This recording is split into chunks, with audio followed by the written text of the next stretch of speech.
नाज़रीन, कराची के सिंध मुस्लिम law college में सकाफती ईद की मुनासबत से शानदार प्रोग्राम मुनक़िद किया वियो। और यह हवाले से वीडियो लिंक ते मौजूद है आमिर सुप्रो। जी आमिर सुप्रो।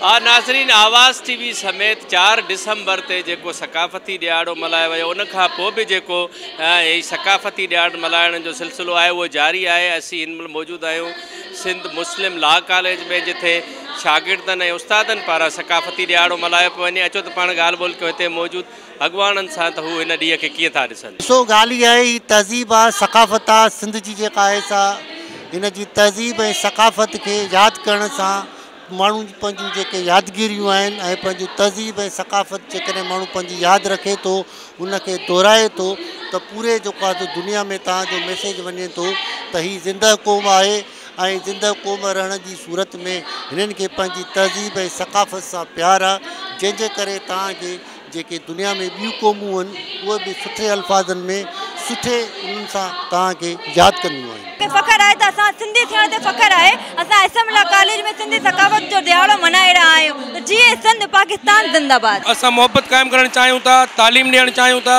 असांजा सिंधी अॻिते अचनि। कराची उन्हनि जी आहे, उहे कराची जा मालिक आहिनि ऐं कराची में अची करे पंहिंजी तालीम हासिलु करनि, पंहिंजे सिंध जो नालो उजागर करनि, पंहिंजी सिंध जी सकाफ़त खे उजागर करनि।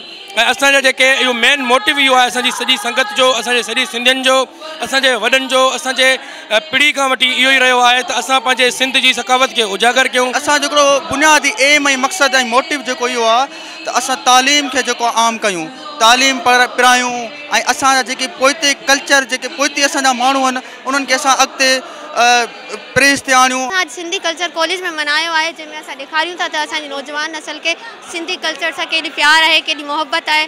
वो सिंधी गीत ॿुधाइनि था, सिंधी नगमनि सां प्यार कनि था, सिंधी नगमा वग़ैरह ॿुधाइनि था। कॉलेज में सकाफ़त जो ॾियारो मल्हायो पियो वञे ऐं हीअ मां चवंदसि त हर कॉलेज, हर इदारे में जेको बि तइलीमी इदारो आहे उते मल्हायो वञे, छो त जेका सिंध जी सकाफ़त आहे उहा चंद साल ई पुराणी न आहे, 5000 साल अॻु जी आहे। असां 5000 साल पुराणी तहज़ीब जा मालिक आहियूं ऐं दुनिया जी रिचेस्ट तहज़ीब जा मालिक आहियूं। दुनिया जी रिचेस्ट तहज़ीब जा मालिक इन हवाले सां आहियूं त मोहन जे दड़े जी लैंग्वेज जेका उनजो इन महिल ताईं कोई बि पतो न आहे लॻी सघियो त कहिड़े क़िस्म जी लैंग्वेज आहे ऐं कीअं लिखियलु आहे, छा लिखियलु आहे। ऐं उनखां अलावा उन मां मिलंदड़ शयूं असांजी दुनिया खे हिन वक़्तु जेका जंहिं तरक़ी जे पहिए ते हले थी, उहो पहियो असांजे मोहन जे दड़े मां मिलियो। जी बिल्कुलु, हिते मौजूदु नौजवाननि जो चवणु आहे त सिंध जी सकाफ़त 5000 साल पुराणी आहे ऐं अहिड़नि ॾींहंनि मल्हाइण सां जेको असांजो नओं नस्ल आहे उन सां गॾोगॾु दुनिया में पैगाम वञी रहियो आहे त जेकी सिंध आहे अमुन जी धरती आहे, हिन जी जेकी सकाफ़त आहे उहा 5000 साल पुराणी आहे। जी।